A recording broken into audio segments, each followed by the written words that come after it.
வரும் நவம்பர் 12 புதன்கிழமையில வரும் காலபைரவர் அஷ்டமி. சிவபெருமான் காலபைரவர் ரூபமாக அவதரித்த நாள். இது சாதாரண நாள் கிடையாது. சிவனின் சக்தி பூமிக்கு நெருக்கமாக வரும் இரவு.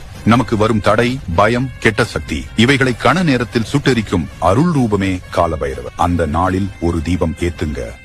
உங்க உள்ளுக்குள்ள இருக்கும் கவலையை சொல்லுங்க. ஓம் காலபைரவாய நமஹா 3 தடவை நிதானமாக சொல்லுங்க. அது போதும். காலபைரவர் அஷ்டமி உங்களுக்காக வேலை செய்ய ஆரம்பிக்கும்.